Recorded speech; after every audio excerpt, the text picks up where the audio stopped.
ہم جب ہوئے والد صاحب واپڈا میں ملازم ہو چکے تھے، اللہ کی بڑی رحمت تھی. اے جی میں نے یہ بھی لینا ہے، میں نے وہ بھی لینا ہے. پہلی بار نا 9th میں ایویں پتہ نہیں میں کتوں پڑھ لیا ڈون کارلس، بڑا نام ہوتا تھا، سروس کا برانڈ تھا یہ. میں نے ابو جی سے کہا جناب میں لینے دے بوٹ لینے ہی ہیں دینے. وہ لے گئے. مجھے یاد ہے 1800 یا 1900 کے بوٹ آئے. تو جب بوٹ لے کے دیے نا ابو نے، ابو جی کی آنکھوں میں آنسو آ گئے. تو باپ تھا، میرے بھی دل کو ہاتھ پڑا. میں ابو جی کہندے ہوتے میں نہیں بوٹ لینا ہے، واپس کر دینے. نہیں کہتے بوٹ لینے سے مجھے کچھ نہیں ہو رہا. میں کیوں؟ کہتے یار مجھے اپنا بچپن یاد آ گیا. میں نے کہا کیوں؟ کہتے پتر تو نے تو آج 1800 کے بوٹ لیے نا. جب ہم انڈیا سے پاکستان مہاجر ہو کے آئے تھے نا، تو ہماری غربت کا یہ عالم تھا کہ سارا بچپن کبھی میں نے شلوار نہیں پہنی تھی. ماں قمیض اتنی لمبی سلوا کے دیتی تھی کہ ہم شلوار کا کام بھی قمیض سے لیا کرتے تھے. یہ تھا حضرت 14 اگست. ان کی روحیں بھی قبروں میں تڑپتی ہوگی جنہوں نے ہجرت کی تھی. اور کبھی کو بابا مل جائے نا یہاں بیٹھا، اس کو کہنا یار بتاؤ 14 اگست کو ہوا کیا کیا تھا. یہ ایک فگر ہے اور لکھنے والا کہتا ہے اس سے اوپر جا سکتے ہیں، نیچے نہیں آ سکتے کبھی بھی. کہتے جب ہجرت ہوئی نا تو 90,000 مسلمان عورتوں کی عزت لوٹی گئی. حضرت 90,000. وہ کہتا ہے اس سے اوپر جا سکتے ہیں، نیچے نہیں آ سکتے. یہ ہے اس کا حاصل. ڈیک لگے ہیں، گانے بج رہے ہیں، منڈے ناچ رہے ہیں. حضرت اگر کسی رکشے پہ کوئی 4 بیبیاں بیٹھی ہیں، سب لڑکوں نے اپنی بائکیں اس کے پیچھے لگا رکھی ہیں. یہ تھا 14 اگست. اس لیے لیا تھا پاکستان.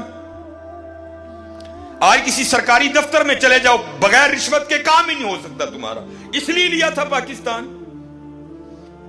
وہ اتنی گراوٹ آئی پاکستان میں. ٹھیک ہے بڑی بڑی بری قومیں ہوں گی، لیکن ہماری گراوٹ کا یہ عالم ہے کہ اللہ معاف فرمائے کتوں کا گوشت بھی ہم نے ہوٹلوں میں لوگوں کو کھلا دیا.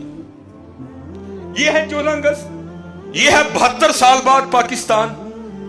اور خدا کا واسطہ ہوش کرو. میں نے یہاں سے سیکھا کہ یہ ایک مہاجر کا یہ عالم ہے. پتہ نہیں لوگوں پر کیا کیا گزری ہوگی کہ غربت کا یہ عالم تھا. کہتے کبھی ہم نے اپنے بچپن میں شلوار نہیں پہنی تھی. تمہاری دادی قمیض اتنی لمبی سلوا کے دیتی تھی جس سے شلوار کا بھی کام چلتا تھا. ابو جی کہتے کبھی بچپن میں ہم نے پاؤں میں جوتی نہیں پہنی تھی. میرے ابو اور بڑے امیر تھے پیچھے کشمیر میں.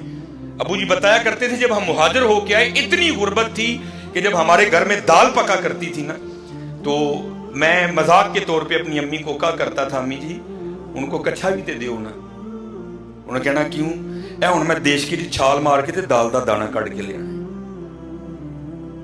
اتنی غربت دیکھی ان لوگوں نے. کس لیے؟ ہمارا پاکستان. لیکن آج پاکستان کے جو حالات ہیں وہ سب آپ کے سامنے ہیں. اس لیے میرے دوستو یہ عمران خان نے ٹھیک نہیں کرنا. یہ نواز شریف کی ذمہ داری نہیں ہے، یہ آپ کی اور میری ذمہ داری ہے. یہ آپ کی اور میری ذمہ. چھوٹی چھوٹی باتوں کا دھیان رکھو. اسار اپنا رول پلے کرو. حضرت اپنا رول پلے کرو. وہ بڑی مشہور بات ہے نا کہ جب نارے نمرود جلائی گئی نا تو حضرت ابراہیم علیہ السلام کو آگ میں پھینکنے کی باری آئی تو آگ اتنی بڑی تھی. اب وہ سوچ میں پڑ گئے آگ میں پھینکے کیسے؟ آگ کی تو قریب جا ہی کوئی نہیں سکتا، اتنی بڑی ہم نے آگ جلا لی. کیونکہ شیطان مجسم ہو کر، میں مختصر سناؤں گا، اس نے آ کر نا غلیل منجنیک بنانے کی جو تکنیک ہے نا وہ اس نے نمرودیوں کو بتائی. منجنیک بناؤ، ابراہیم علیہ السلام کو بنا کے نا سٹو. تو لکھا ہے کہ جب وہ آگ جل رہی تھی نا تو چڑیا اپنی چونچ میں نا پانی لا کے نا نارے نمرود پر ڈال رہی تھی کہ یہ آگ بجھ جائے. کسی سیانے نے پوچھا وہ چڑیا وہ اتنی بڑی آگ تو بجھا لے گی؟ وہ دیکھ تو صحیح آگ کو، یہ جو تیرا ایک قطرہ ہے یہ کیا معنی رکھتا ہے اس آگ کے لیے؟ تجھ سے نہیں بجھے گی. تو مولانا روم فرماتے ہیں وہ چڑیا کہتی ہے مجھے بھی پتہ ہے نہیں بجھے گی، لیکن کل بجھانے والوں میں نام تو ہوگا نا.